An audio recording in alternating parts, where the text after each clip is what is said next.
Patanda ka baklang demon. Barbie, Barbie, nasaan ka na? Boxing ring o magpaparlor ba? Okay, dito tayo sa uling topic. Buti pa si BP Sara. Alam niya na silang dalawa lang ang may hawak ng pera at ng bansa. Mata. Etong Dr. Mata na to, hindi na nadala-dala tong silahis na pangit na to. Di ba? Ito yung pinatawag sa Kongreso na yung palpal ni Abante at ni Fernandez. Wala pa rin kadala-dala. Yan ang mga patakbo ng China. Dapat maalis sa pagka-doktor eh. Impacto to eh. Bilyones ang intelligence funds ng presidente para sa surveillance o intelligence gathering, pero di niya alam ang mga gawain ni Saldi at Martin. Buti pa si BP Sara. Alam niya na silang dalawa lang ang may hawak ng pera ng bansa. Abay, tanga ka. Alam mo, Mata, ha? Alam mo, Mata, hindi naman sa sasabihin ko sa'yo, alam mo, ang tanga-tanga mo. Nagdoktor ka, pero nuknukan ka ng tanga.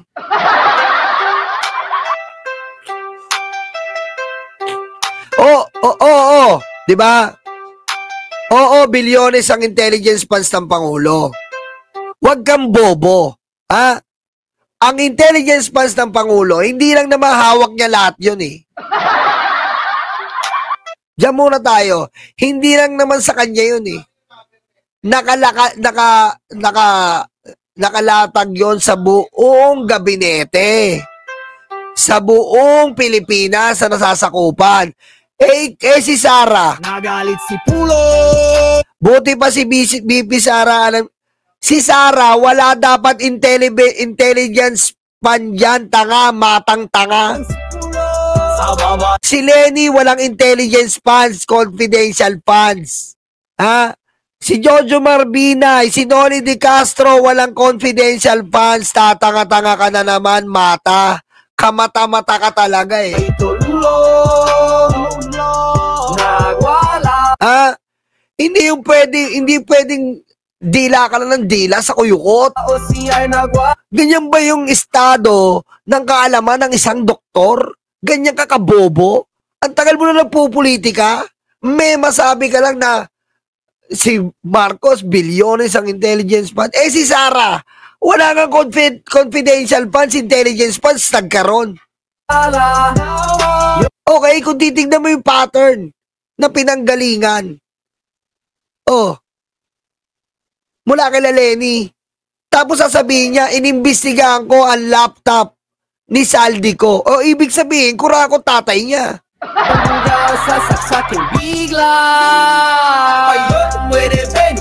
Diba? Ibig sabihin, kura ko tatay niya. Dahil yung laptop na sinasabi niya ay sa panahon ng tatay niya.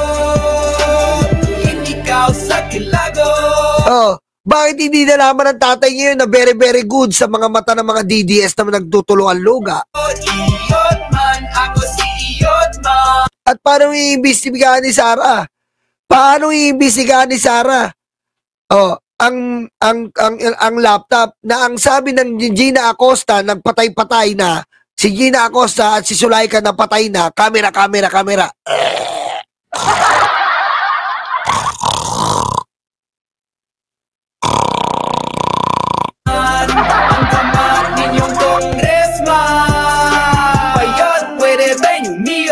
Diba, kabobohan mo?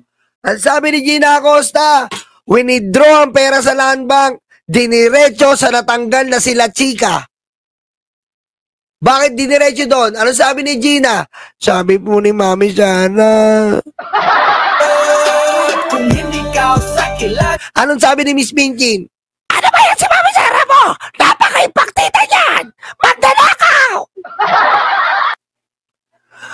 Ikaw talaga, Karen! Salbahe ka! Gina po.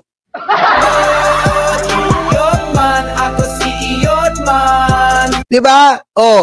So, nag-oath sila doon. Alam nga mga hindi totoo yun, matang tanga. Alam mo, ang lakas mo, pero nung nasa Kongreso to, alam mo ba ginawa na nasa Kongreso to? Binarabara ni Abante to.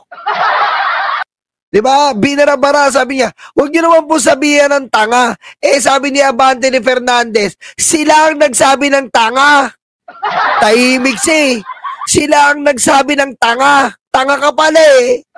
Tahimik siya eh. Sorry po. Epal ka kasi. Mali ka na. Maepal ka eh. Ha? Kung yung iniepal mo, ha? Nagtutuli ka na lang dahil doktor ka tapos yung pinagtulian na lambe, kinakain mo. Parang luminaw naman yung mata mo. Ang kamat ninyong congressman, pag ikasunod, pag kumanggal ka, Di ba parang may nagawa-gawa ka naman, total bakasyon ngayon, magtuli ka, tapos yung pinaggupitang lambe, kainin mo, nakakalinaw ng mata yan. Nakakalinaw ng isip yan. kulang girls, pag wala iyo, di ka sumunod, pag kumanggal ka, pag kulang girls, pag wala iyo. Di ba?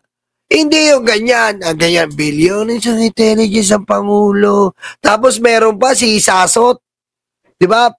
Si Sasot, madagdag ko lang sabi ni Sasot, pinalitan ni BBM ang build ng Build Better More. Oh. Pero ngayon, wala naman nangyari. Ito, Sasot, ikaw nga, ethics mo, hindi mo palitan eh. Saka ka na magsalita pag ang ethics mo napalitan. Oh, yun, bere-bere niyon. Kung hindi ka sa kilagol, iyon man ako si iyon man. Saka kami maniniwala sa'yo kapag yung ethics mo naging Ang kamat ninyong congressman. diba? Puro ka dakdak. Unahin mo yung sarili mo. Nagpapanggap kang babae pero yung ethics mo hindi mo palitan. Ayun, bere-bere niyon. Ba't saka mo naiintindihin yung build na naging Build Better More? Unahin mo muna yung ethics mo. Importante yan. Siguro, kakatali mo, galit ka na sa mundo. Kung hindi ka sa kilagol, Minsan ganyan yan, irritated ka. Tinatali mo, umaga pa lang, pagkatali mo, susuksok mo na sa kuyukot mo. Di ba irritable ka noon? Irritable yun, men. iyon man ako si iyon man. Ang kamat ninyong congressman. Kaya wag mo intindihin yung build to build better more. Intindihin mo yung transition mo bilang transgender kang hayop ka. Ha? Intindihin mo paano yung ethics mo maging kep-kep, inutil. Ulong, sa baba ito lulong. Total, ka-joint force mo naman si Kipi. Si Kipi na mukhang maanggong babae. Nagwala, Paturo ka, tanga. ako siya nagwala. Yung bugaw sa saksakin bigla. Di ka sumunod. Ang daming iniintindi. Asikasuhin mo yung sarili mo. Asikasuhin nyo yung sarili nyo. Kaya galit kayo sa mundo kasi nga, merong kulang sa pagkatao nyo eh. Oh, merong kulang sa pagkatao nyo. Asikasuhin nyo muna yung kulang sa pagkatao nyo. Lilinaw ang mga mukha nyo. Motherfucker. Pag humangal ka, pag kulang girls, pag wala iyo, di ka sumunod. Pag humangal ka, Diba? Oh. Tapos pagtatanggol mo, iharap mo si BP Sara. Buti pa daw si BP Sara. Alam niya na silang dalawa lang ang may hawak ng pera ng bansa. Magnanakaw ng bansa yan, tanga. kulang girls, pag wala iyo. Ayun, pwede bang Diba? Paangat sila ng paangat kay BP Sara nilang may tililing sa utak. Pero wala naman ginawa. Oh, minsan na nga lang may ginawa, palpak pa. kung di ikaw sa kilagot. Oh, nung nalindol yung Cebu ng BP Sara nila, oh, anong ginawa? Wala. Iyot man, ako si iyot man. Yung intelligence funds, nasan? Wala. Nga. Hanggang ngayon, nasa si Mary Grace Piatos. O, sige nga. bigyan natin ng benefit of the doubt. Bigyan natin ano to si Mata na kumakain ng lambe. Ang tamad ninyong congressman. O sige nga. O sige. Sige. Sabihin nating mausay si Sara. Sila. O ngayon, sige nga, ipalabas mo kay Sara kung saan niya dinala yung confidential funds. Di ba ang unang sabi nyo, hindi pwede kasi national threat. Tapos ngayon, pangalawa, iba na. Dahil ginamit nyo kay Saldi ko. Akala ko ba hindi pwede sabihin? Ikaw sa kilagot, iyot man, ako si iyot man. Akala ko ba hindi pwede sabihin? Bakit ngayon nakisaldi ko na? Unang dinadahilan ni Sara, hindi pwede. Nasan si Mary Grace Piatos? Nasan si Amoy Amoy? Ang tamad ninyong congressman. Hindi nyo kasi pwedeng pasinungalingan yon, hindi invento yon. Dahil sila ang nagpasa ng dokumentong yon. Hindi lang yung inimbento ng Congress, hindi po nang inimbento ng COA yon. Sila mismo ang nagpasa ng Mary Grace Piatos, Marian Rivera, Amoy Amoy Amoy, Asim Asim Asim.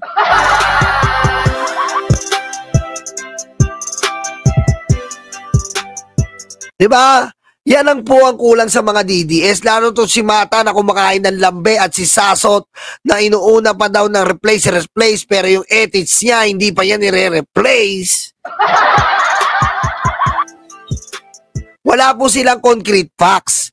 Wala po silang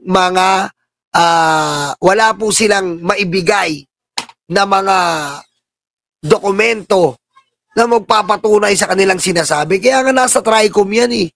Kaya nga, anong nasa TRICOM ang ginagawa? Opo, sinungaling na po ako.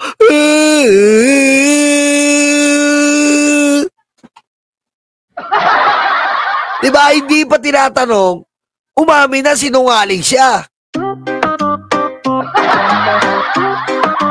Ano sinasabi mong... Ano sinasabi mong binobomba ng Pilipinas yung West Philippine Sea? Ay binobomba ng Pilipinas ang China. Wala po akong sinasabi. For the record dyan, naka-video ka. Opo, sinungaling po ako. Oy, ako po si Mark Ramos, ang hindi naliligo. Maitim po sigit ko at kuyukot. alipin, mga uto-uto. Ayun ba yung papaniwalaan nyo? Hindi pa tinatanong umaamin na sinungaling? Paniwala sa professional liar ang tawag dyan. news na gawa-gawa mo. Akala mo kung sinong mga matalino, pero bakit? Diba? Hindi ako gaya ni Mark Ramos. Mark Lopez pala. Sorry, patay, matatanggal ako dito. Mark Ramos pala. Patay ako dito, tanggal ako dito. Si Boss Mark pa tinira ko, patay. Ngayon mukha kayong tanga at gago. Fake news yan, tinawag Joke lang, Boss Mark. Pangkiliti lang. sa kongreso nagtado sa Boss Mark, pinapakiliti lang kita. Joke lang. matapang lang talaga sa Mark Lopez pala, Mark Lopez. social media, pero sa personal ang pangit nila. Per Duterte sa kalam. O yan na lang po. Maraming salamat po sa inyo. And